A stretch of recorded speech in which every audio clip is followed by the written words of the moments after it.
Tardes a todos y a todas. Ya somos bastantes, no quiero demorar porque tenemos una agenda medio justa.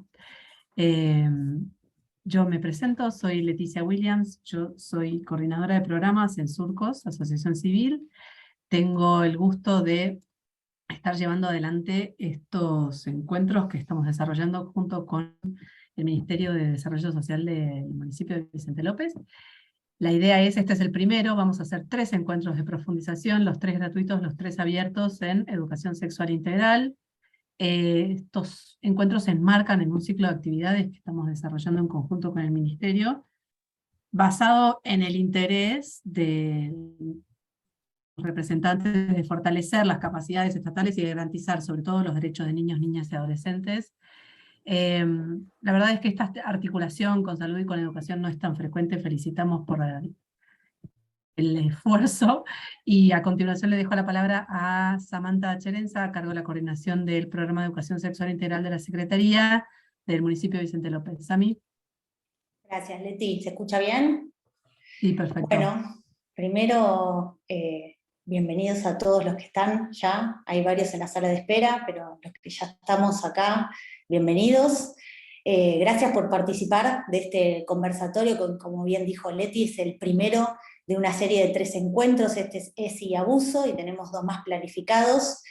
Les cuento muy brevemente, este conversatorio surgió a partir de una entrevista que realizamos a los más de 400 docentes y equipos municipales que capacitamos en el año 2021, la primera capacitación que hicimos sobre ESI, que impulsamos desde la Secretaría de Desarrollo Social de la Municipalidad de Vicente López, junto a Surcos y a todo su equipo de profesionales que hoy nos acompañan también.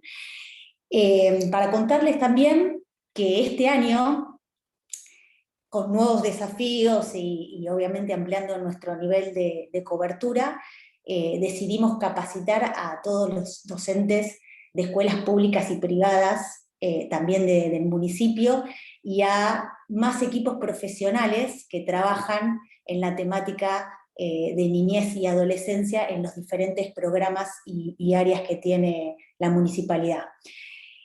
Tenemos ya planificados y agendados a sumar a estos encuentros talleres con familias del nivel primario y secundario de las escuelas municipales de Vicente López, y también encuentros y talleres con los jóvenes que asisten a nuestros centros barriales.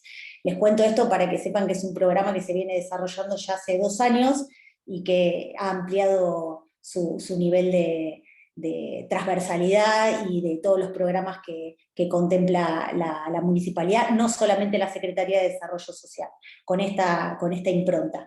Por eso, Nobleza Obliga, agradezco ampliamente a la secretaria que no pudo estar presente por cuestiones de motivos personales, Antonella del Prete, que también les manda un fuerte saludo, y sobre todo agradecer no solamente quien me convocó a estar hoy acá, sino también quien impulsó este programa de educación sexual, a la intendenta Soledad Martínez, que me trajo con la premisa de llevar la ESI a toda la municipalidad de manera transversal, con esa convicción de que la educación sexual es necesaria, es un derecho que tienen que tener todos nuestros niños, adolescentes, jóvenes, que viven en la municipalidad, que viven en el partido de Vicente López, y poder plasmar estos conocimientos para que todos los que trabajan en la municipalidad y los que trabajan en el partido de Vicente López puedan tener las herramientas para abordar la educación sexual integral. Así que nuevamente agradecerles, les agradezco también a todas las que van a estar exponiendo hoy,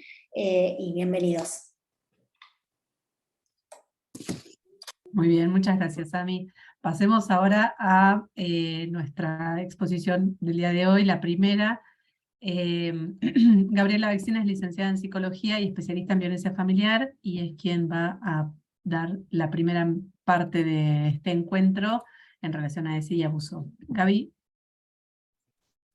Bueno, gracias Leticia, bueno, gracias por la invitación. La verdad que vengo hace muchos años trabajando sobre el tema de ESI, y la verdad que siempre es un placer encontrarme con con esta multitud de personas es muy importante, digamos, y poder transmitir, a ver, solo un saber que tengo y que, bueno, quiero no solo transmitirlo, sino compartirlo para poder, quizás en algún momento de esta charla, debatir sobre algunas cuestiones que hacen a un tema tan importante y tan complejo, digamos, como es el tema de ESI por un lado y el de abuso sexual hacia las niñeces y adolescencias por el otro.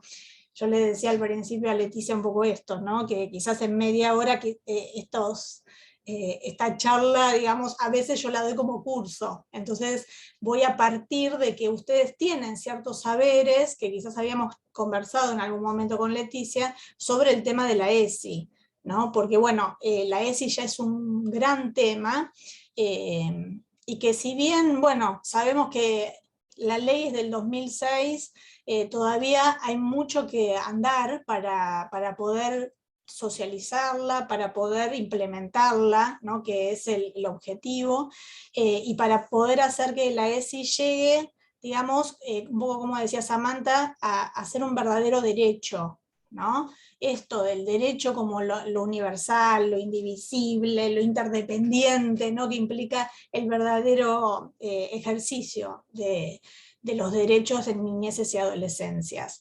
Yo les voy a compartir un pequeño recorrido que hice para no diversificarme, digamos, con una presentación, pero bueno, voy a ir y venir un poco con esta presentación para que ustedes, bueno, puedan ir visualizando algunas cuestiones y que también, bueno, puedan ir preguntando, quizás en el chat o como les parezca, para hacer más rico el diálogo, ¿no? Me parece que se trata un poco de eso. A ver, no puedo, a ver si se amplía.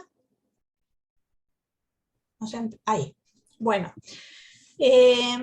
un poco empezar planteando, a ver, que esta es una ley, y que esta es una ley que se consensuó en el Consejo Federal de Educación, lo cual no es poca cosa, y que en realidad, como decíamos, si bien es una ley del año 2006, y tiene ya, ¿cuántos años?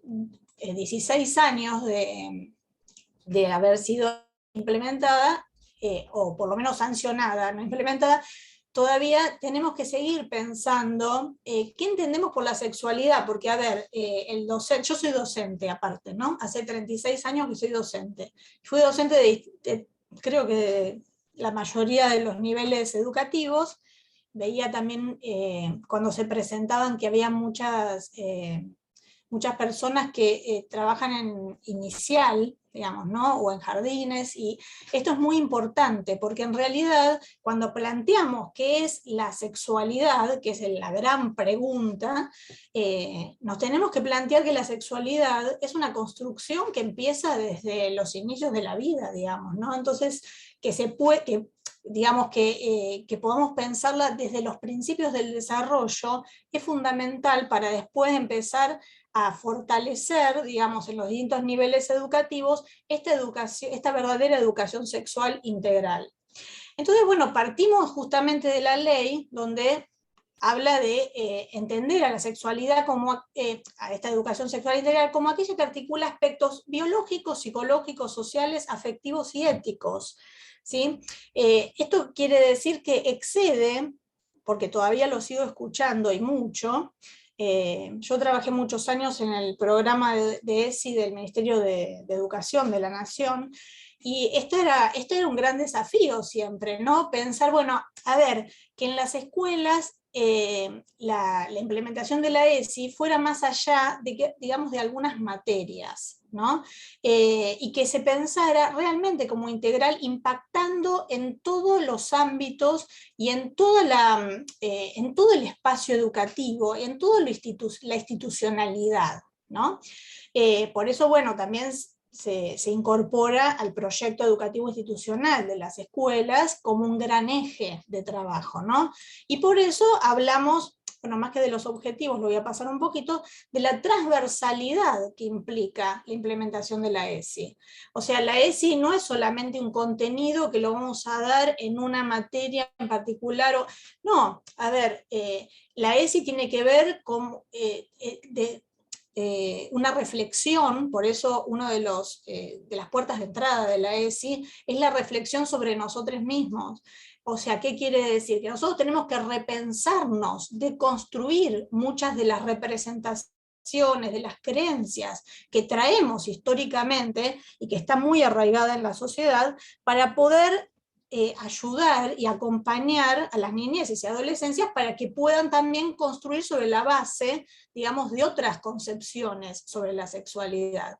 Y esto me parece fundamental porque en realidad si nosotros no repensamos desde dónde nos constituimos como, digamos, como seres sexuados, con un cuerpo que en realidad es un cuerpo historizado, no todo lo que venimos diciendo de que en realidad, porque tiene que ver también con el abuso, ¿no? Con los abusos sexuales, o sea, cómo pensamos también nuestros propios cuerpos, cómo los podemos cuidar, y cómo podemos pensar que podemos transmitir esas enseñanzas propias y esos aprendizajes al grupo de estudiantes con los que vamos a trabajar, ¿no? Si nosotros no revisamos eso, transmitimos muchas veces ideologías que tienen que ver con el patriarcado, que tienen que ver con el binarismo, con un montón, con lo heteronormativo, con un montón de concepciones que en realidad solo lo único que hacen es estigmatizar,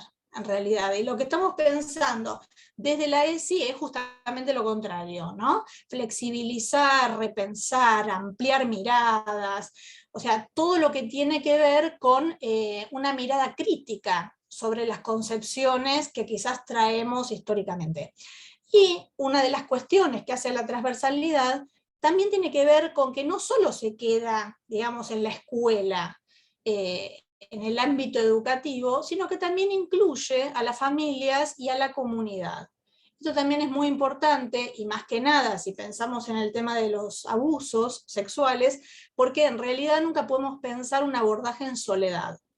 Digamos, esto, el paradigma de la complejidad que implica el pensar, digamos, el tema de los abusos, nos compromete y nos invita a trabajar con las familias, a escuchar a las familias, a acompañarles también para que puedan revisar sus resistencias, porque bueno, sabemos que en la historia de la ESI, digamos, del programa de la ESI, hubo muchísimas familias que se resistieron a que se instalara, que le hicieran no sé qué cosas a sus hijos, ¿no? En la escuela, transmitiéndole ideas que no sé qué le iban a hacer en sus cabezas, ¿no? Y entonces eso también es un trabajo de la escuela, ¿no? Trabajar con las familias, invitarles, que escuchen y también escucharles, porque yo que trabajo mucho también con el tema de en los centros educativos, digamos, de discapacidad, por ejemplo, hay muchos mitos. Hoy no traje lo del tema de mitos porque me iba a exceder absolutamente, pero tenemos que pensar que hay muchos mitos que acompañan, digamos, al tema de los abusos sexuales. Entonces, desmitificar todas estas falsas creencias tiene que ver con un trabajo colectivo, digamos, un trabajo en conjunto con las familias y también con la comunidad, porque también apelamos a la comunidad por las redes, porque las niñas y adolescentes que pasan por la escuela también pasan por otros ámbitos, digamos, comunitarios. Y esto también lo tenemos que tener en cuenta, porque trabajar con esos ámbitos también ayuda a que, digamos, se vaya instalando un discurso común, digamos, que no sea disruptivo, porque a veces sí, en la familia le dicen una cosa, después en la escuela le dicen otra, que esto uno lo ha escuchado mucho, ¿no? Y entonces después, cuando tienen que tomar una decisión autónoma, digamos, ¿con cuál me quedo? ¿Con aquella de la familia, que también tiene un impacto muy importante, porque sabemos que la familia desde lo que es el modelado, lo que es el modelo, digamos, de representación, también tiene una influencia muy grande y muy importante en la vida de niñeces y adolescencias. Así que bueno, la transversalidad me parece que es un eje fundamental para pensar cómo vamos a trabajar desde el ámbito educativo. No solos, escuchando los pedidos de ayuda, ¿sí? Todo lo que tiene que ver con la escucha activa, que nosotros siempre decimos, bueno, a ver, escuchar, pero sin poner nuestra opinión, digamos, ¿no? Sin instalar que, bueno, pero ¿será así? ¿Te creo o no te creo? ¿No? Y ya vamos poniendo un poco de lo que tiene que ver con el abuso. ¿Será así? Pero el padre, si yo lo conozco al padre, y es un tipo bárbaro, la madre es... Y entonces nos vamos, en vez de escuchar, digamos, partimos de nuestras propias representaciones. Y también esto tiene que ver con, digamos, lo que, si vamos un poquito más a lo que nos dicen las leyes de protección integral de niñez y adolescencia, siempre lo que tenemos que priorizar es el interés superior del niño. Es lo que dice desde la convención hasta las leyes nacionales y provinciales. Digamos, ¿y esto qué significa? Que si hay una tensión entre lo que dice un niño o adolescente y lo que dice un adulto, siempre tenemos que priorizar, digamos, el interés superior del niño, siempre. Después, o sea, no es función de la escuela, ni del docente, ni del directivo, hacer una evaluación de eso que está contando ese niño o adolescente. Solo lo único que uno transmite es una sospecha. Y esto también es importante porque hay muchos temores muchas veces, ¿no? Cuando escuchamos, ¿y qué? ¿Lo digo, no lo digo? ¿Le presto atención o me hago la que no lo sé? Bueno, este tipo de cosas que son temores propios de lo que implica también, digamos, un sistema judicial. Pero bueno, esa parte después, toda la parte de estrategias viene después, creo, así que yo no me voy a meter en eso, pero digo, lo comento, porque tiene que ver con un montón de cuestiones que obstaculizan la implementación de la ESI, ¿no? Y acá nos encontramos un poco con los ejes irrenunciables de la ESI, ¿no? Yo siempre digo, bueno, estos ejes que marcan el rumbo de lo que tendríamos que, digamos, en lo que nos tendremos que enfocar para analizar, digamos, desde la ESI, una situación, pongámosle, de abuso. Ahora vamos a ir a ver qué significa esto que estamos hablando, pero digo, a ver, ¿cómo se juega la afectividad, ¿no? Valorar esa afectividad de esa persona que se siente incómoda con algo que le está pasando y muchas veces, y esto depende del momento evolutivo, o las capacidades, digamos, muchas veces no sabe cómo expresar eso que siente, ese malestar. Bueno, entonces por eso la escucha activa es tan importante. Obviamente, el tema de, digamos, el enfoque de derechos y la perspectiva de género, digamos, es una línea muy importante, más que nada en el tema de los abusos, porque sabemos, digamos, y apelo a esto de que, bueno, hay personas que son de nivel inicial, que cuanto más pequeña es la persona, digamos, más vulnerable y más posibilidades tiene de sufrir un abuso sexual. Digamos, si bien sabemos que en realidad en la cifra negra de los abusos, como llamamos nosotros, o sea, lo no denunciado es muy alto, pero sabemos que, por ejemplo, con respecto a la perspectiva de género, en niñas de 1 a 3 años, se cuadruplica la cantidad de abusos que sufren niñas en comparación con la de los varones, ¿no? Hablándolo desde un lugar más binario, digamos, porque bueno, ahí todavía no hay una identidad de género, por lo menos dicha. Y después de esa edad se triplica, digamos, así que siempre sigue siendo mayor la vulnerabilidad que sufren las mujeres y en sus cuerpos también sexuados, por eso el tema de cuidar el cuerpo y la salud, también es muy importante, porque es 3 veces mayor la cantidad de niñas que sufren abusos sexuales en la infancia que la de los varones. Lo que no pasa en la mayoría de los malos tratos, pero en el tema de los abusos en particular, y esto estadísticamente está más que ya estudiado, ¿no? Y también el tema de respetar la diversidad, o sea, las diversidades no tienen que ver solo con las identidades de género, sino con las diferencias en su totalidad. Obviamente que las diversidades genéricas también, ¿no? Pero entonces todos estos 5 ejes se van interrelacionando para poder tener como una evaluación, un análisis, digamos, de a qué apuntamos cuando intentamos también trabajar desde la prevención, ¿no? Porque me parece que, bueno, la ESI tiene un eje preventivo muy importante en los temas de malos tratos y de abuso. Eso es muy importante, hay mucho trabajo, hay, digamos, el Ministerio de Educación ha hecho varios cuadernillos con mucho trabajo para poder implementar en las escuelas, en distintos niveles educativos, para hacer promoción de la salud, ¿no? Promoción de la salud, prevención de los abusos, bueno, son cuadernillos que están en internet, así que están en Google, se pueden acceder perfectamente. Pero sin extendernos en eso, digamos, estos 5 ejes en general están presentes en la mayoría de las cuestiones de la ESI que nos comprometen, digamos, hoy nos interesa particularmente el tema de abuso sexual. Y acá un poco lo que hablábamos, ¿no? Que tenemos que reflexionar sobre nuestras propias miradas, sobre la sexualidad, los tabúes, ¿no? Sabemos que, bueno, históricamente el tabú sobre la sexualidad fue muy grande, entonces romper, digamos, esa barrera que nos impide repensarnos también como seres sexuados, porque primero, ese es el primer punto de partida, ¿no? Nosotros también somos seres sexuados, y desde ahí cómo vivimos esa sexualidad, que a veces, por eso yo empecé diciendo, bueno, es un tema un poco tabú, porque a veces quienes tenemos unos años no nos pusimos a reflexionar tanto, ¿no? Sobre nuestra propia sexualidad, sobre lo que implicaba, la historización de nuestros cuerpos, bueno, todas estas cuestiones que quizás, bueno, quienes nos interesó el tema, nos pusimos a pensar en eso.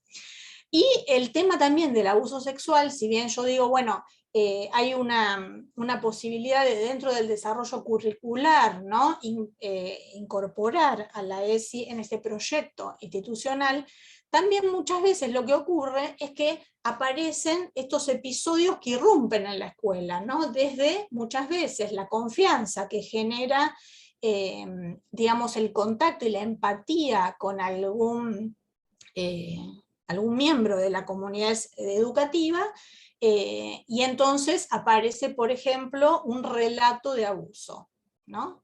Y ahí tenemos que pensar qué hacemos frente a esta situación, ¿no? Yo siempre digo, bueno, primero que nada, no quedarse solo con esa situación, ¿no? Porque esto es un trabajo en equipo.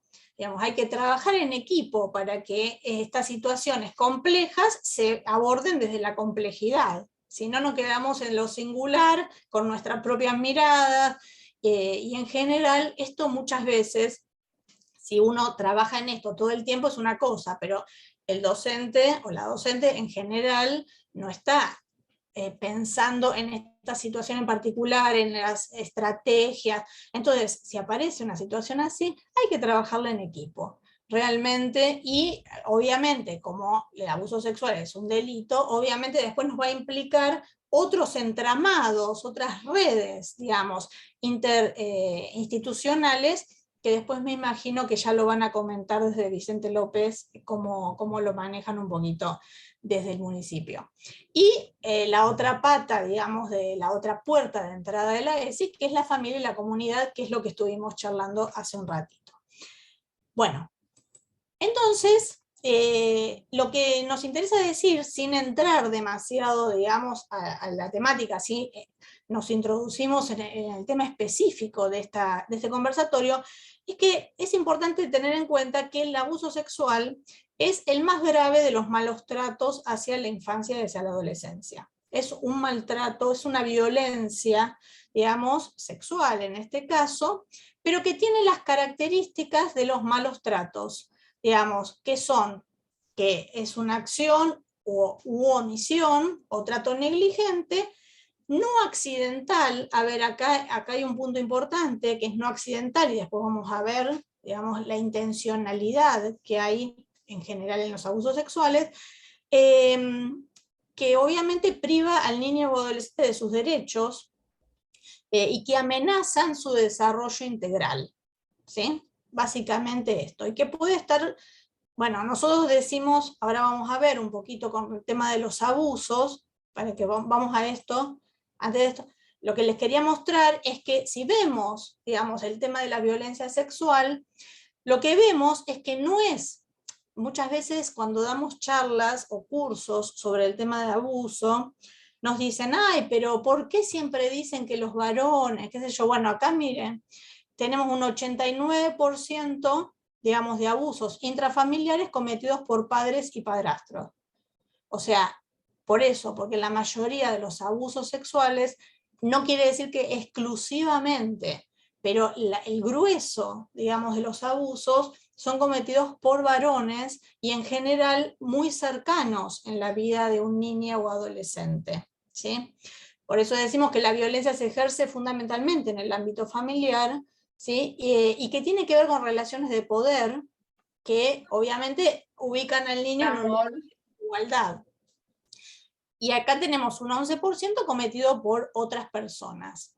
Muchos abuelos, tíos, bueno, esto me lo dice la experiencia de 20 y pico de años de trabajar en el tema, digamos, y escuchar una y otra vez niñas y adolescentes. Gaby. No. No, 10. Porque estamos empezando. Bueno, ahora vamos entonces específicamente al tema del abuso sexual.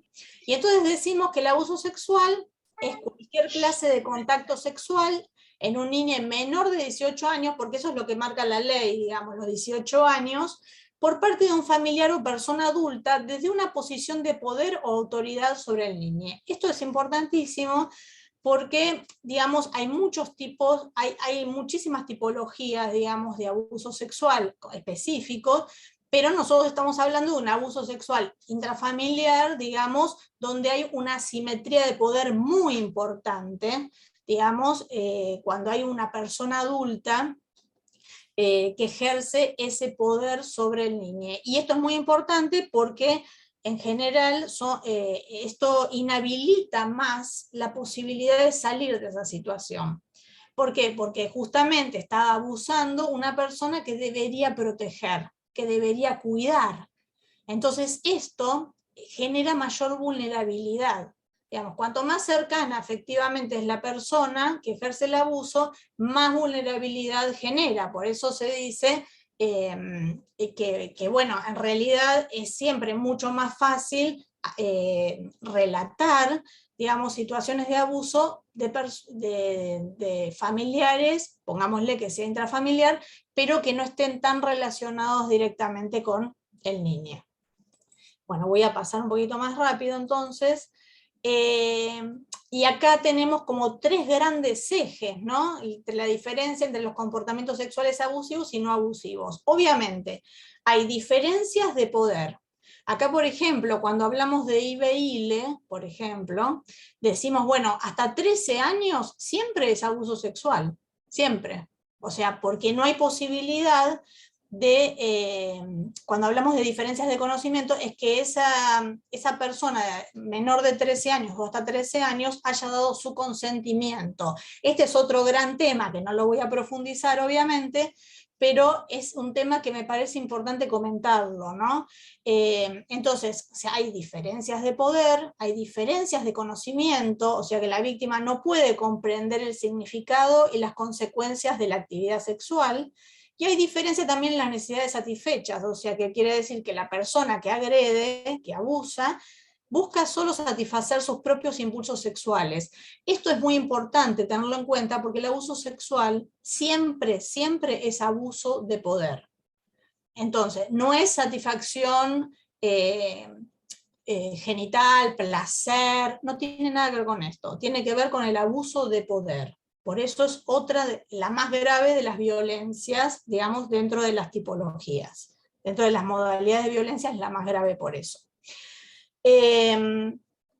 Bueno, sigo un poquito más. Bueno, entonces los estudios muestran que la mayoría de las víctimas son niñas, que la mayoría de los abusos son intrafamiliares, que la mayoría de los abusadores son de sexo masculino y jóvenes. Es un poco lo que les dije, pero acá hay como una síntesis. Y que el abuso sexual experimentado entre el nacimiento y los 3 años presenta dificultades para ser detectado porque las víctimas no pueden relatarlo por sí mismas. Esto que les decía, las cifras negras de los abusos en esta época es altísima. Bueno, y como no me queda mucho tiempo, vamos un poquito a los indicadores, digamos, ¿no? ¿Cómo nos damos cuenta? ¿Qué escuchamos, digamos, de estos niños y adolescentes que nos están contando, nos están haciendo un develamiento de un abuso? Nos están contando, nos están haciendo un relato del abuso. Bueno, hay indicadores que llamamos específicos y otros que son inespecíficos. Cuando hablamos de los específicos, que son los más claros, los más importantes, y que si aparecen en general tenemos que sospechar fuertemente de que, digamos, que ha ocurrido este abuso, son, dentro de los psicológicos, el relato. O sea, el relato es un indicador altamente específico. Y también si hay indicadores físicos como lesiones en la zona genital o anal, sangrados, enfermedades de transmisión sexual, herpes, bueno, todas estas cuestiones, embarazos obviamente, ¿sí? Estas son altamente específicos los indicadores.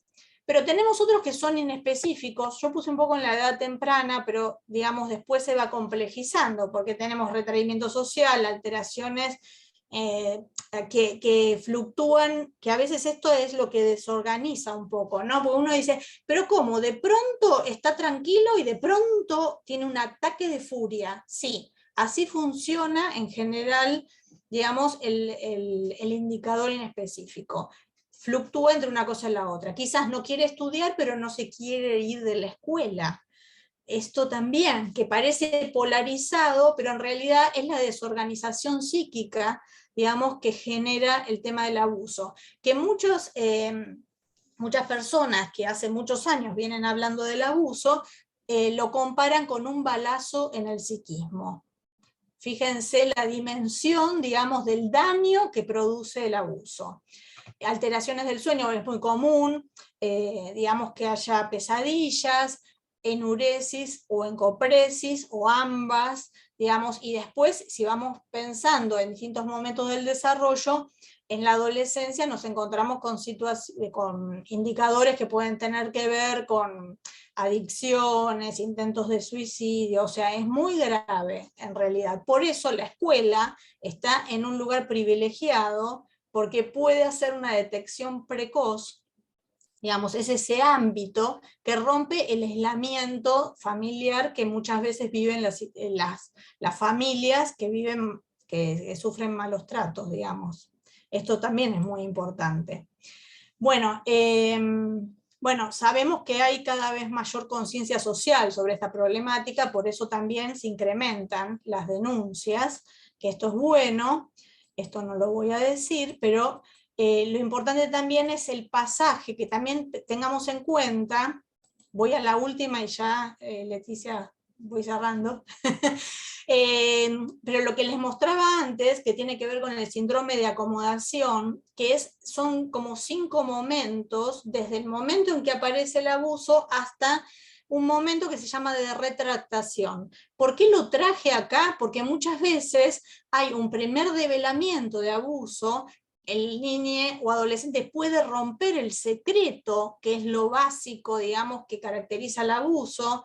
O sea, siempre alguien le dice, no hables porque voy a matar tu mamá, no sé qué, tu papá va a ir preso, bueno, este tipo de cosas. Y entonces esto es muy importante, digamos, romper a la familia, porque el niño o adolescente no quiere romper la familia, lo que quiere es vivir más tranquilo, quiere ser plenamente feliz, quiere ser más autónomo, quiere no sufrir esas situaciones de abuso, pero no puede. Entonces, lo que muchas veces pasa es en estos 5 pasos que termina finalmente sintiéndose culpable por lo que pasó y se retracta de lo que dijo. Quienes trabajamos en el tema sabemos que la retractación no quiere decir que el abuso no ocurrió.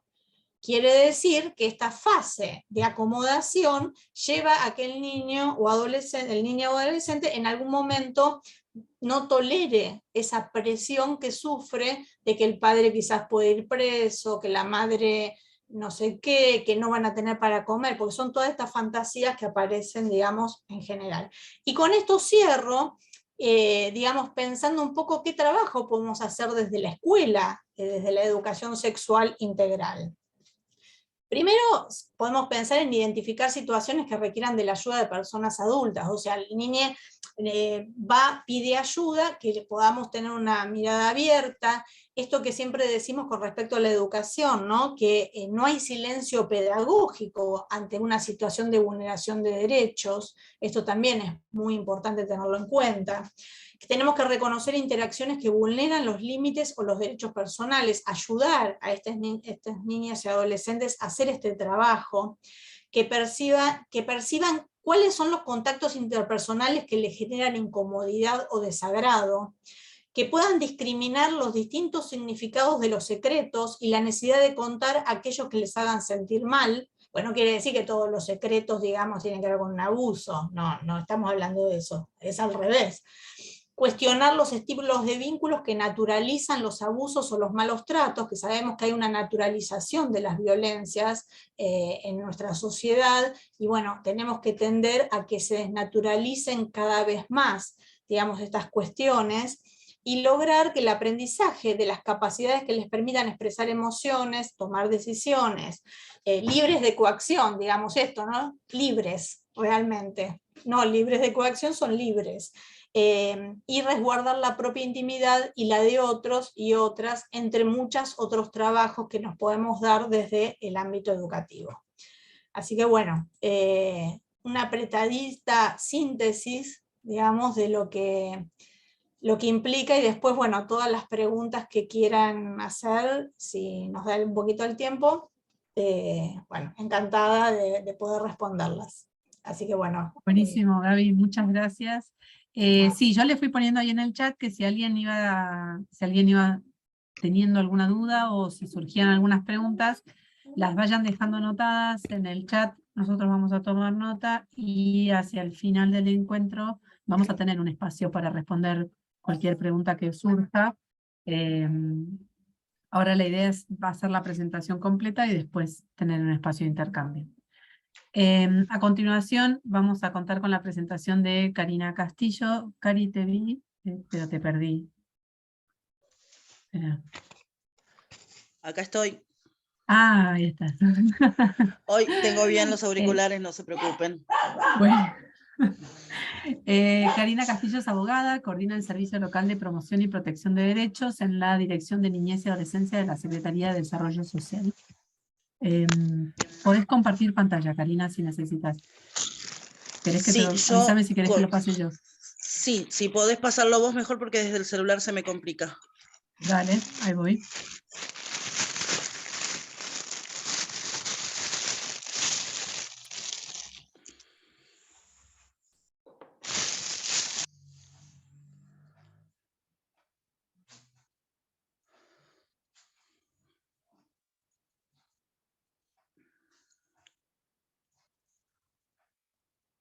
¿Ahí se ve? Sí, si todos lo ven, igual yo como lo escribí lo tengo más o menos claro, pero son algunas filminas como para ordenarnos un poco dentro de lo que es el marco legal en los casos de abuso sexual infantil. Si bien hay un englobamiento de todos los abusos, de los tipos de abusos, lo que nosotros nos vamos a enfocar es en el infantil. El abuso sexual está dentro del grupo de los delitos contra la integridad sexual, es decir, son aquellos que atacan la libertad y la voluntad sexual de una persona. Ahí ya no importa cuál sea su edad, esto es general y es para todas las personas que sufren un delito de abuso. ¿Cuáles son los delitos? Más o menos, están todos tipificados en el Código Penal de la Argentina, pero tenemos los abusos sexuales simples, los abusos sexuales agravados, la promoción y facilitación del abuso, la tenencia, la producción, la financiación de las producciones que pueda haber, la publicación de esto también se condena como un abuso sexual, exhibiciones obscenas, la trata de personas, estamos ahí en esta, el ciberacoso infantil o el grooming, que esto es como lo más nuevo que tenemos dentro del código, que por suerte con las últimas reformas, el Código Penal es un código muy abierto a reformas, por año se hacen 7, 8 reformas y se van agregando o se van quitando algunas penas. Si querés pasás una filmina, las penas que están previstas para el abuso sexual infantil están contempladas y en general en el artículo 119 y el 120 del Código Penal argentino. Las penas van desde los 6 meses de prisión a los 20 años. Y esto depende siempre del tipo de delito del que estamos hablando, ¿sí? De las categorías que tienen. El 119, si quieren, es para que después lo puedan leer, les dejo para que ustedes lo puedan transmitir, abarca los distintos tipos de condenas dentro de lo que es el abuso, el mero tocamiento, como se llama. Después hablamos de que la pena cómo va subiendo y depende de la inexperiencia o no de la víctima, ¿sí? El artículo 119 en su final habla de 8 a 20 años de prisión cuando hay un grave daño en la salud física o mental de la víctima. Esto es algo que es importantísimo que todos lo tengamos en cuenta, porque lo que tiene que ver con la salud mental es lo más difícil de demostrar en el marco de un juicio penal por abuso sexual infantil. Tiene que haber unos muy buenos informes, tiene que haber buenas calificaciones desde del área psicológica como para poder saber cuáles son estas consecuencias.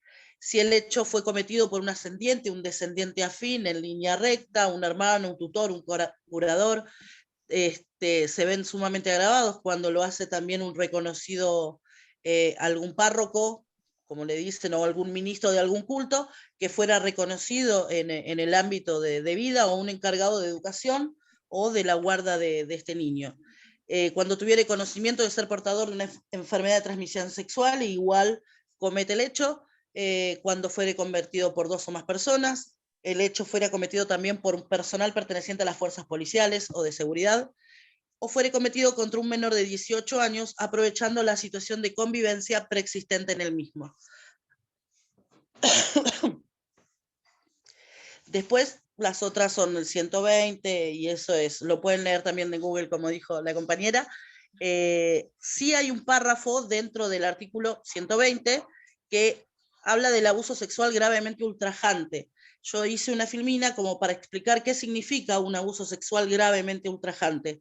En estos casos, lo que se va a sumar es, a la situación del abuso se suma un plus, que es por la duración, por las circunstancias de la realización. Los abusos se producen en forma reiterada y en forma continua, afectan aún más la libertad sexual de la víctima, y esto representa un atentado a la dignidad humana. Por eso es que la pena ahí ya estamos hablando de 8 a 20 años de prisión. Bueno, lo que sí esto es más o menos lo mismo que explicaron, que tiene que ver cuando un comportamiento se lo denomina como abuso sexual, es el contacto corporal directo entre el agresor y la víctima, que el contacto físico afecte a las partes sexuales del cuerpo de la víctima u obligue a realizar actos corporales. Esto es como la de gran definición que presenta el Código Penal. Y me detengo mucho en lo que ya había nombrado nuestra compañera, es que ¿puede un niño o una niña prestar su consentimiento para una actividad sexual? No. Y la respuesta es no. En ningún caso un niño menor de 13 años puede prestar su consentimiento, porque no tiene el desarrollo de las facultades intelectuales y volitivas necesarias para prestar un consentimiento. Luego, cuando hablamos de adolescentes, ahí tenemos que ver también el espacio de edad entre la persona que abusa y la víctima, ¿sí? Lo que podemos llegar a considerar nosotros un abuso. Esto tiene que ver con el consentimiento y con el grado de madurez que tenga cada adolescente. Esto es más o menos un paneo muy chiquitito, muy general de lo que es el código, de lo que establece el código, y ahora sí, directamente les voy a contar algunas cosas que tienen que ver con números del servicio local, y luego sí les explico bien cómo hacemos todo el circuito nosotros. Este año, entre denuncias y oficios, nos ingresaron desde enero a la fecha que fue la semana pasada, 1.552 denuncias y oficios. por vulneración de derechos, que abarca todo, ¿sí? Acá estamos hablando específicamente de vulneración de derechos y no importa si es abuso sexual, tiene que ver con todo. Los casos que ingresaron por vulneración de derechos de enero a esta fecha, más allá de las denuncias y de los oficios, casos que le dimos de alta porque se presentaron espontáneamente son 378. Hice también una delimitación de los casos que ingresaron por presunción de abuso dentro de lo que va este año. En total ingresaron 149 casos de abuso en lo que es el servicio local de Vicente López.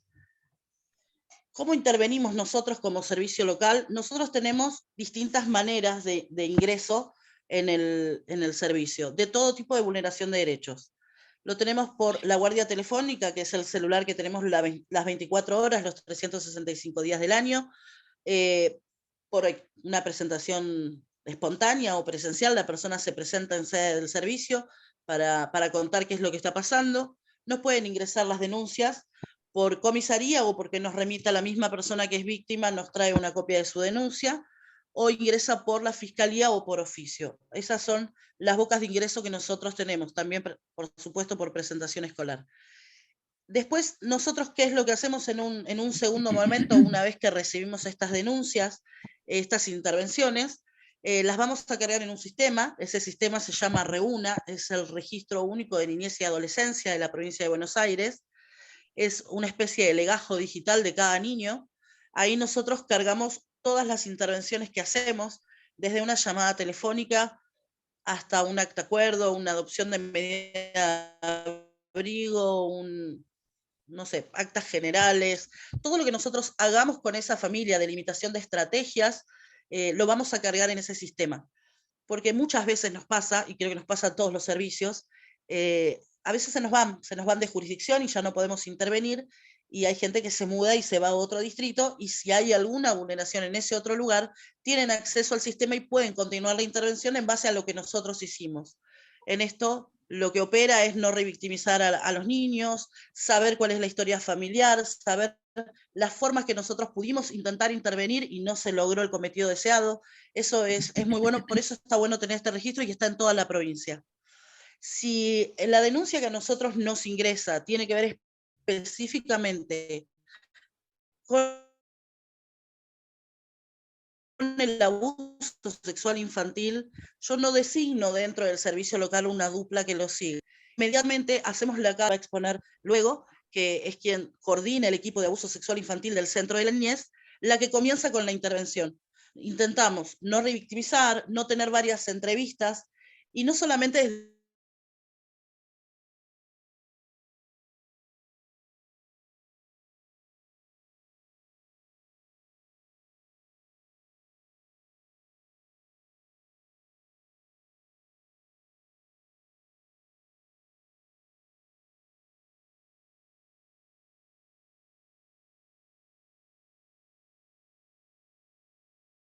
de su intervención y de lo que ellos realizan, encuentran la existencia de otro tipo de vulneración de derechos, algo más, pero lo que hacemos es evaluar la oportunidad y la conveniencia de hacerla un viernes a las 5 de la tarde, por ejemplo.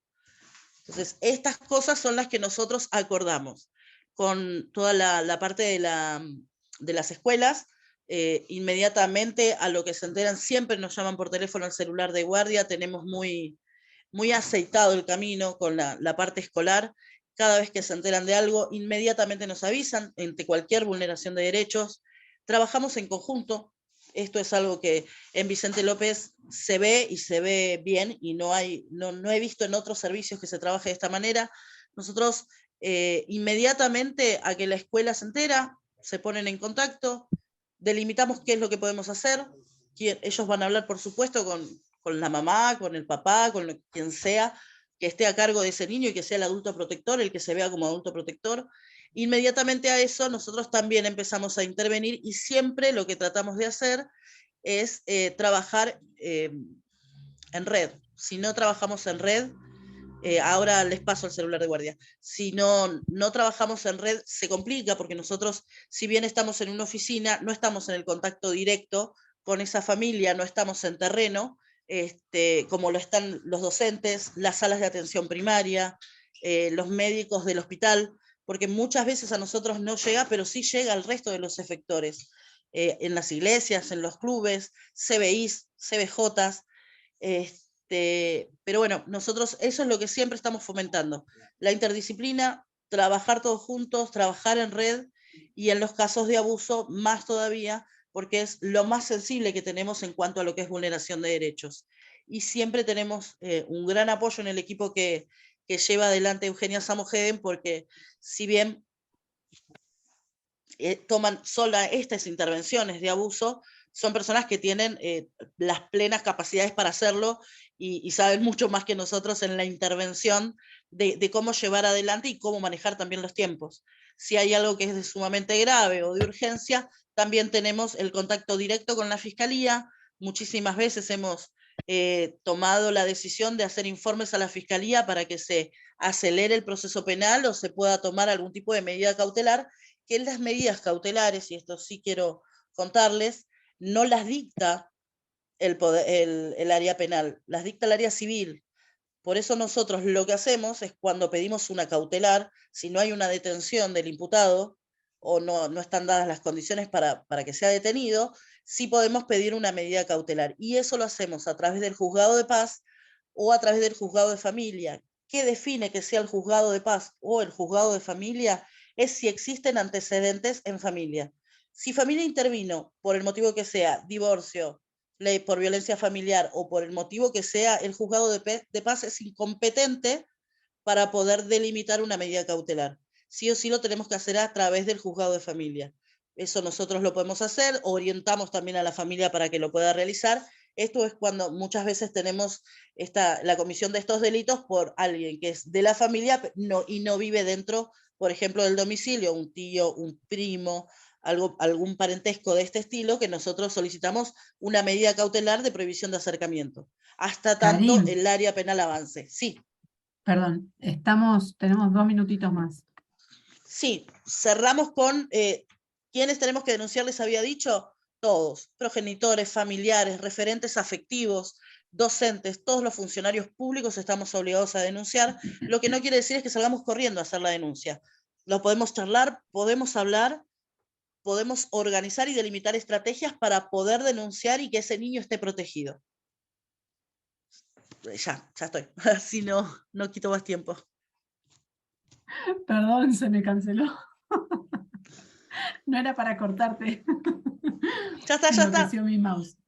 Bueno, excelente, muchas gracias.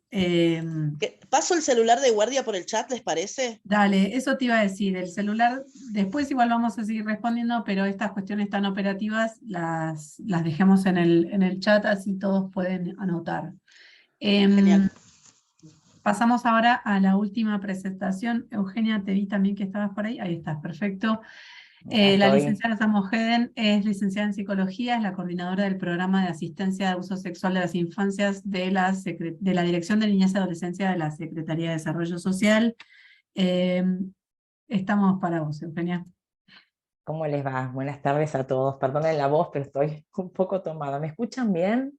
Sí, perfecto. Bárbaro. Bueno, les agradezco a Gabriela y a Karina, la verdad que súper claras las dos, cada una desde su área, una maravilla. Bueno, ya que fueron tan claras y contaron tan bien todo el proceso, me voy a restringir a lo que tiene que ver con el área específica en el centro de la niñez. La dirección de niñez se divide en dos grandes grupos, ¿sí? En dos grandes áreas.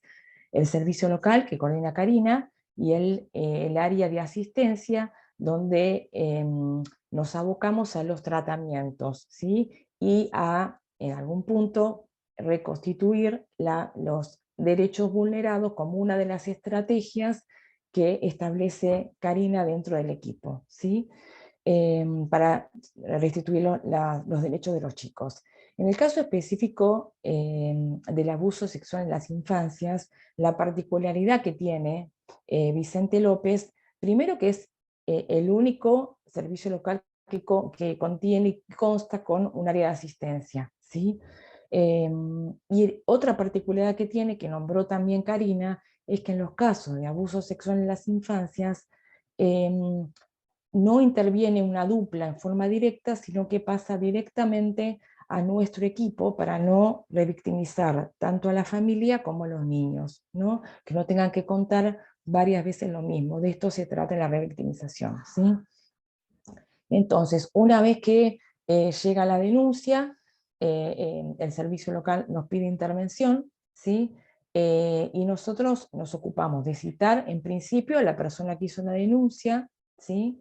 Y a partir de ahí, el primer objetivo que nosotros tenemos es tomar las medidas de protección, ¿sí? ¿Esto qué quiere decir? Que el niño, asegurarnos de que el niño o la niña esté protegido. ¿Esto qué quiere decir? Que no esté en contacto con la supuesta agresora, ¿sí? Como bien dijo Gabriela y dijo Karina, nosotros no somos la fiscalía, nosotros no tenemos que demostrar que el hecho ocurrió, simplemente con la sospecha, la mínima sospecha, sólida, por supuesto, ¿no? De un abuso sexual, nosotros tomamos las medidas de protección, ¿sí? Una vez que tomamos las medidas, o nos aseguramos de que el familiar confiable para este niño obstaculiza este contacto con la supuesta persona que lo ha dañado, evaluamos en algún punto si hay síntomas que sean compatibles con agresiones sexuales, y evaluamos si es necesario o no que ese niño entre en un espacio terapéutico, ¿sí? Para eso evaluamos las posibilidades que tiene esta familia, si tienen obra social, si tienen alguna prepaga, o si no tienen ninguna de estas herramientas, nosotros nos hacemos cargo de estos tratamientos, ¿sí? Vuelvo a decir, y esto me parece fundamental y que quiero que quede muy claro, nosotros no estamos al servicio de la fiscalía, nosotros no tenemos que demostrar que el hecho ocurrió. Esto quiere decir que en los tratamientos nosotros no hacemos interrogatorios, ¿sí? No es que nosotros tenemos que demostrar que el hecho ocurrió, simplemente lo que hacemos, simplemente, y muy importante la función, es reconstituir y curar esas heridas, ¿sí? Lo que hacemos es evaluar daño y sanar ese daño que ha ocurrido en ese niño, ¿sí?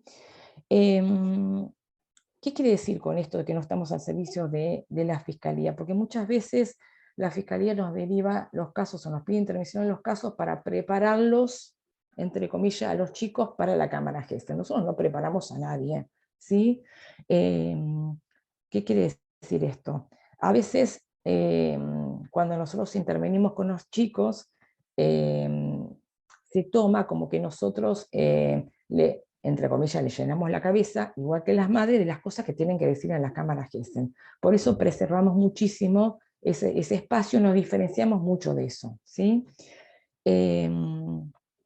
Nosotros en los tratamientos contamos con tratamientos individuales y con tratamientos grupales. En este momento tratamos en los tratamientos grupales a los adultos referentes y confiables de los niños, y acompañamos no solamente en todo el proceso judicial, que le toca a partir de ese momento empezar a caminar, que es duro y es muy difícil, sino también que sostenemos las medidas de protección de esos adultos, ¿sí? ¿Qué más les puedo contar? Tratamos de que, bueno, en un momento teníamos tiempos por ahí de tiempos de duración de los tratamientos. En este momento tratamos de que sea en función de las necesidades de los niños, ¿sí?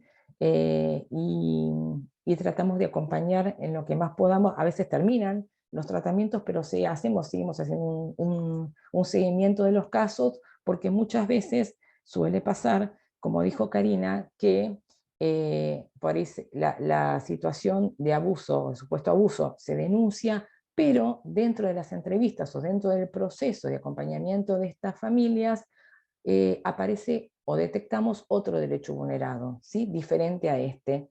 Entonces es en ese momento nosotros pedimos vuelta de intervención con el servicio local, y ellos toman las medidas de protección pertinentes que no tengan que ver con esta temática, ¿sí? Por eso estamos todo el tiempo comunicados con ellos, porque necesitamos estar todo el tiempo comunicados, porque suele pasar que pueda haber otro derecho vulnerado dentro de este camino, o haya otra nueva denuncia y tengamos que nuevamente intervenir, ¿sí?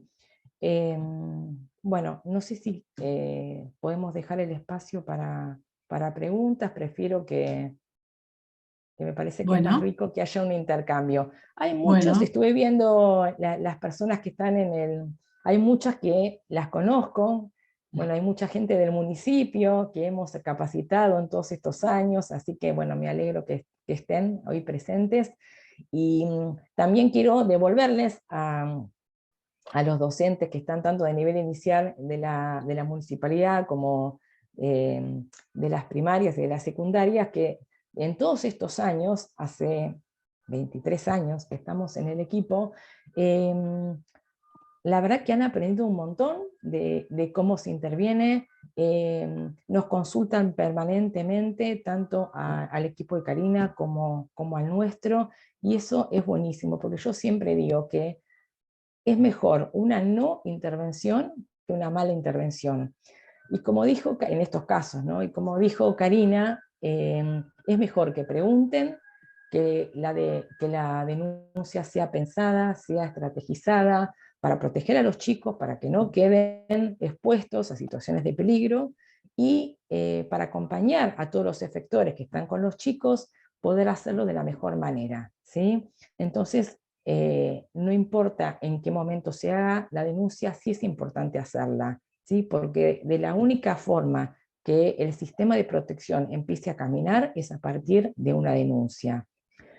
Otra cosa, y con esto cierro, ahí vi que en el chat pusieron, cuando hay situaciones de sospecha o de relatos en los colegios de abuso sexual, entre niños o de jóvenes a niños, también nosotros pedimos que los colegios hagan la denuncia. ¿Por qué?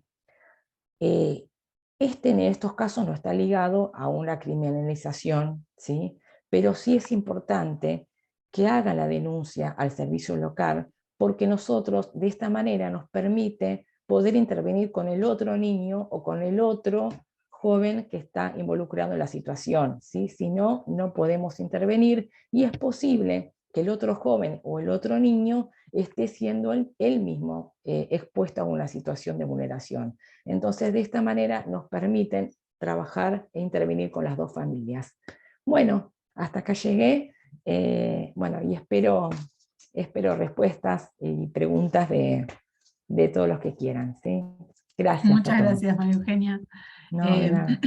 Excelente. La verdad es que esto que plantean en grupo María Eugenia y Karina no es un detalle menor. Digo, María Eugenia lo dijo, pero la verdad es que no suele suceder que bueno, Gaby lo debe saber mucho mejor que yo, este planteo de calmarse, pensar, ser estratégico y no salir corriendo, porque muchas veces, digo, todos sabemos que las cuestiones en relación al abuso sexual generan enormes movilizaciones en quienes contactan con esa situación. Entonces esto de saber que hay a dónde concurrir, saber que hay formas de pensar antes de actuar, me resulta súper importante.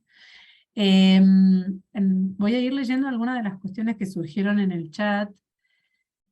Luli preguntaba, ¿por qué se habla de desahogo sexual frente a abuso infantil? Ejemplo concreto, la nena de 2 años que le hizo sexo oral a su papá.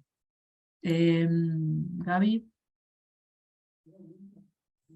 A ver, primero, tiene muchas aristas para desarrollar, pero para ser concreta, digamos. Primero, tenemos que pensar que estamos hablando de abuso de poder. Insisto con esto porque también estamos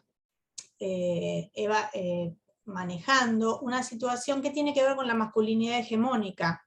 ¿no? Y este no es un tema menor, porque en realidad la justificación, la minimización, no hablar en primera persona, todo, la proyección en la otra persona, la externalización de la culpa, así sintéticamente, entre otras, son características del perfil, digamos, no del abusador en general, porque bueno, desde hace muchos años venimos hablando de que no hay un perfil del abusador, pero sí de la persona, del varón hegemónico, digamos, ¿no?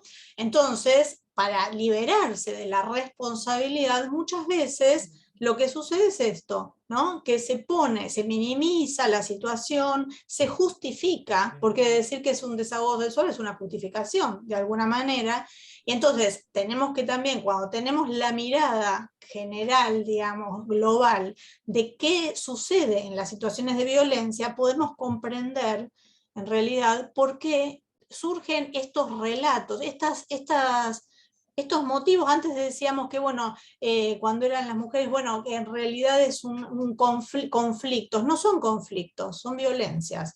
Y las violencias, digamos, tienen que ver con cronicidad, con direccionalidad, con intencionalidad, digamos, y todo esto en realidad depositado en una nena de 2 años, digamos, la deja absolutamente vulnerable.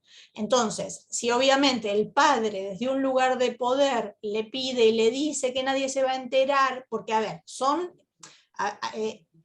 cuando ocurre dentro de una familia o con personas afectivamente cercanas, lo que pasa justamente es que, o sea, no es un acto así violento, te agarro, y son escenas de seducción que se van dando, digamos, entonces es la elegida, a la que quieren, o sea, es todo un proceso muy complejo. Yo les di una apretadísima síntesis, ¿no? Pero esto es, digamos, estamos hablando de un paradigma de la complejidad con una multidimensionalidad tan grande que, bueno, las preguntas, por eso es interesante esto de retomar desde las preguntas, ¿no? Porque tenemos que pensar qué sucede en esa situación de secreto y por qué ocurre esta situación donde alguien le dice, yo te quiero, porque sos mi preferida, porque... O sea, hay un montón de cuestiones que se juegan en esa situación que llevan a que la persona vulnerable acepte determinadas situaciones, pero no es una aceptación, digamos, de consentimiento. Insisto con esto, porque me parece que es lo más importante. No hay consentimiento. O sea, acepta porque vive también con esa persona que está vulnerando su derecho y está abusando. Yo cuando escuchaba a Eugenia digo, bueno, sí, claro que digamos, hacer una evaluación de riesgo a veces es complicado y lleva tiempo, pero también tenemos que pensar que ese niño o adolescente vuelve a su casa y que en realidad esa situación, porque hay una pregunta que no tiene que ver exactamente con esto, pero la asocio con esto, va a seguir ocurriendo. Si estaba ocurriendo, va a seguir ocurriendo. Lo que pasa es que la mayoría de las denuncias que se realizan no tienen condena, digamos. Entonces, o se archivan, o bueno, pasan un montón de cosas, ya 27 años trabajando en esto, uno se va fortaleciendo, digamos, de decir, bueno, igual hay que denunciar. Igual hay que denunciar, yo acuerdo con Eugenia, hay que denunciar porque es lo único que nos va a permitir, primero, planificar una política pública, porque si no nadie denuncia, ¿qué vamos a hacer? No estaríamos hablando de esto en este momento, porque estamos visibilizando una cuestión grave que es muy, muy amplia, digamos, ¿no? Y mucho más de lo que nos dicen las estadísticas.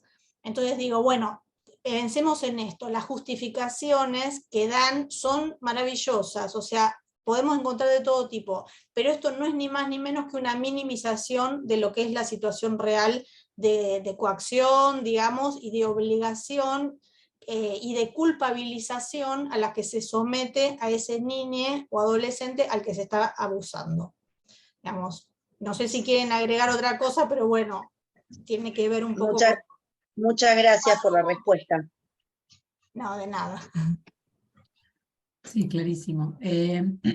Bueno, un poco retomando lo que había mencionado Eugenia recién, Gabriela Chapur contaba que en Córdoba hubo un abuso de 2 compañeros a un niño autista. ¿Cuál es la acción de docentes y directores? ¿Qué clase de abuso es si se trata de un niño a otro? Gabriela es de Córdoba capital. También Víctor, de zona sur de la provincia de Buenos Aires, dijo que allí ocurrió algo similar a lo de Córdoba. Es un poco lo que comentó Eugenia. No sé si alguien quería retomar algo al respecto de esto o seguimos con la siguiente. Sigo. Laura Guerreiro cuenta que en su institución le avisan de un CAPS, de un Centro de Atención Primaria de la Salud, que una pediatra realiza una denuncia de abuso sexual infantil referente a una niña, porque al momento del control le observa lesiones. La madre desconoce la situación, la pericia da negativa. Desde el jardín articulamos con todos los actores correspondientes. ¿Alguna sugerencia de cómo seguir? Nos preocupa que el abuso siga ocurriendo.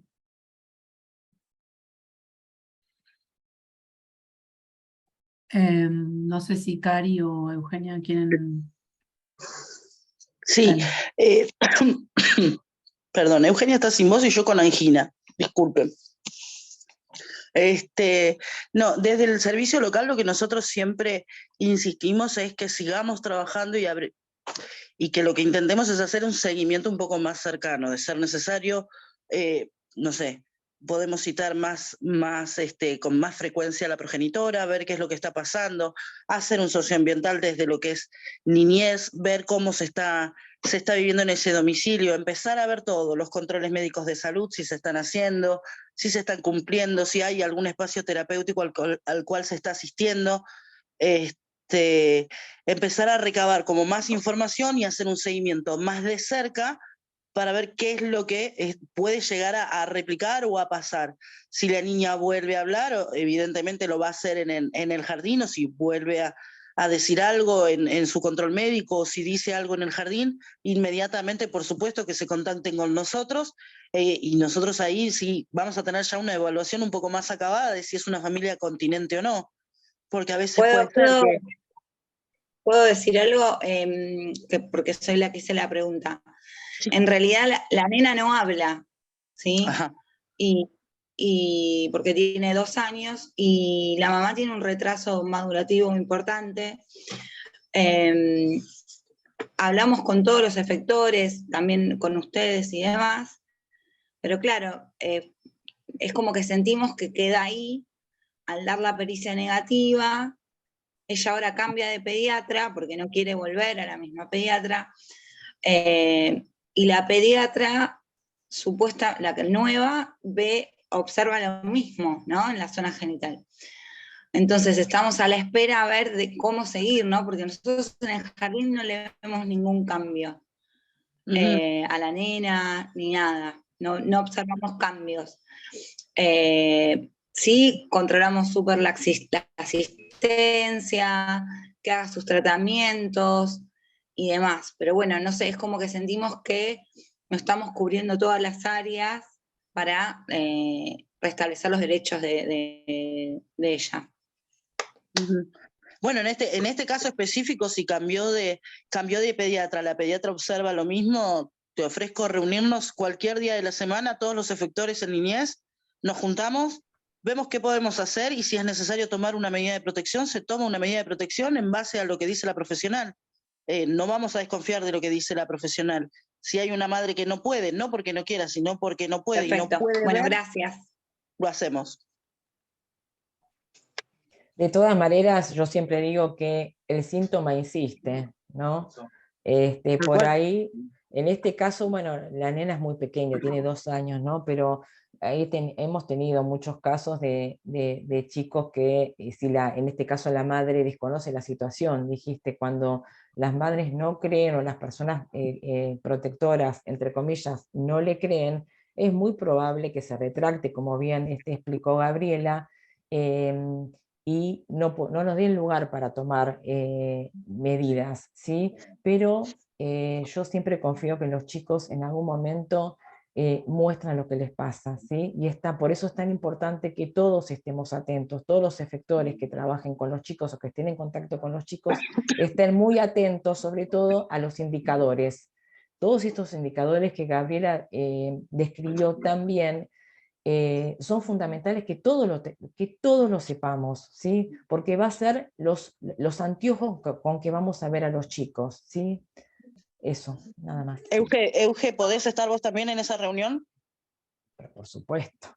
Listo. Ya Si está. me invitan, voy. Acordemos después, por privado acordamos un día y nos reunimos. Creo que el caso Dale. amerita. Sí. Es grave. Sí. Después, si querés, Cari, ponenos, te llama al celular. Laura. Bueno, perfecto, Ay, gracias. se me fue el micrófono. Hasta el viernes yo tengo el celular de guardia. Si no, ahora después les voy a poner los teléfonos de línea. Excelente. Bien, otra pregunta es de Anabela Tamagna que consulta. Perfecto. Menor de... Gracias. De nada, Laura. Una genialidad igual, esto que acaba de suceder. No sé si alguien aprecia lo importante de lo que acaba de suceder. Anabela Tamagna consulta. Menor de 13 años conoce a alguien de 27 por Instagram. El adulto fue hasta la casa para encontrarse con menor. La familia lo sabe, pero aún no se hizo la denuncia. ¿Cómo deberíamos proceder? Retomo la palabra. Nada, o sea, no sé cuándo, bien cómo viene la situación, pero lo primero que pueden hacer ahora es mandarme por mail al servicio local, pueden mandarnos al servicio local toda la información y lo que está pasando y desde cuándo se está a la espera de una denuncia para que empezamos a intervenir. Empezamos a intervenir, citamos, lo hago siempre hablado con Eugenia y empezamos a ver cómo lo seguimos. No sé si es un caso que está ingresado al local. Si no está ingresado, pásenme el informe. No está ingresado porque no sabíamos cómo manejarnos. Hola, soy Anabela, tengo la cámara apagada porque tengo muy mala conexión.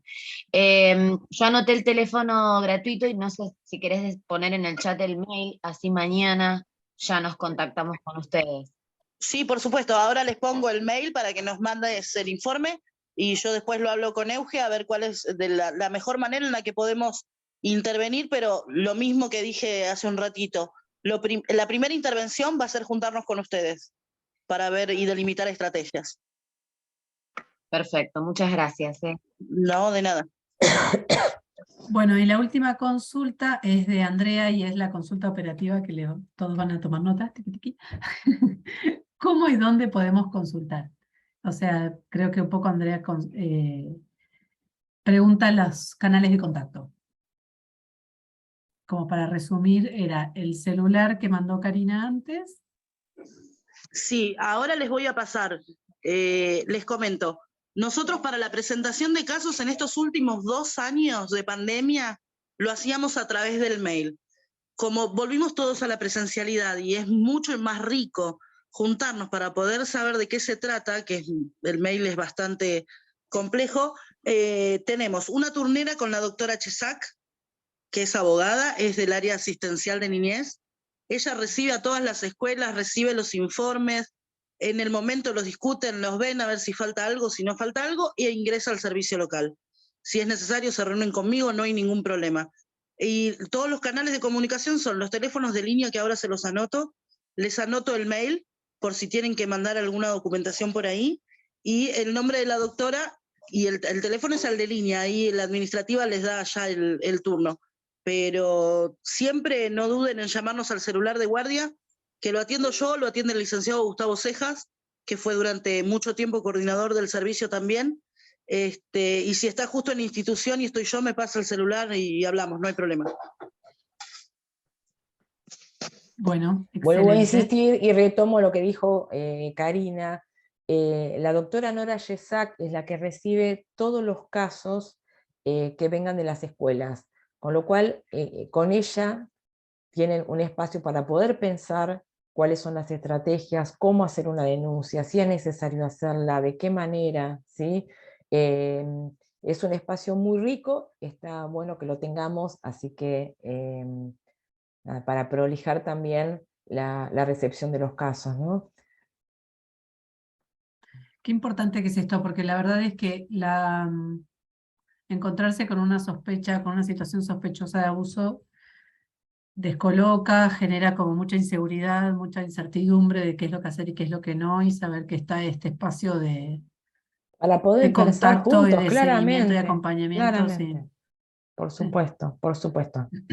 Creo que ahí les puse todos los datos. Algo que me parece fundamental también, 2 segundos nada más, es que a veces a las escuelas se les genera dudas cuando hay una mamá que denuncia por violencia, hay un impedimento de contacto, hay un padre que se presenta en la puerta de la escuela que quiere ver a su hijo y su hijo no lo quiere ver o no puede expresarse.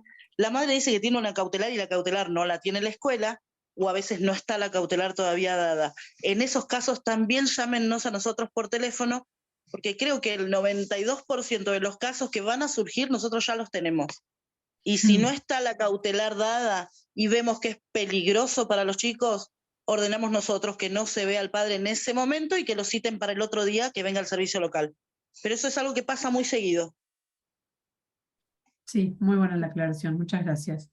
Bueno, entonces acá dejó Karina anotado en el chat el mail, servicio local, servicio local, ¿no? Cari, con L después. Servicio local vicentelopez@yahoo.com. Sí, servicio local, exactamente, Sí. falta la L. Sí. Teléfono fijo 4711-2800, interno 4416 o 4420 y celular Bien. de guardia 15 22 25 8109. Sí. Perfecto. Yo desde mi parte ya les quería agradecer toda esta información que nos dieron tanto Gabriela como Karina como María Eugenia. Quería también agradecer a la licenciada Inés Nóbrega, que es del área de prevención, que está por acá en algún lado, no la veo, que fue quien nos permitió articular, acá estás. Hola Inés, perdón. Que nos permitió articular este encuentro también, así que muchas gracias por esto. Gracias a todos y todas quienes se han conectado y que participaron del encuentro, y sus dudas fueron muy enriquecedoras también, porque permitieron un poco demostrar lo práctico de generar estos espacios, ¿no? No sé si alguien quería hacer alguna duda de último momento, y si no, ya les libero. Recuerden, en 2 semanas tenemos otro encuentro, este es el primero de 3. Vamos a tener el día 28, digo bien Manu, sí, 28 de septiembre, ESI y género, y el 12 de octubre, ESI y familia. Nuevamente en este mismo plano de profundizar esta articulación entre la educación sexual integral en la escuela y estas temáticas que tanto nos interpelan. Muchas gracias a todos por venir y a todas, y nos estaremos viendo el 28, espero. Les mando un Muchas saludo. gracias. Chao. Hasta luego. Gracias. Hasta Chao, luego. muchas gracias. Chao, Muchas gracias. gracias.